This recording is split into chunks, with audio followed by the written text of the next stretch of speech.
اکا جان، چرا در روزی معرکه ها هیچ کس به خونه خودمان جهت نمی آید؟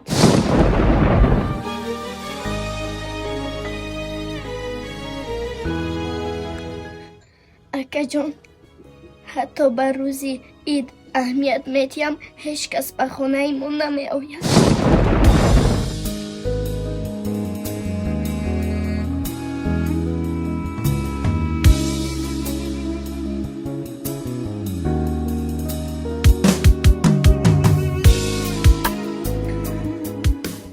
اکا جان، خودمان کم بغلیم برای همان.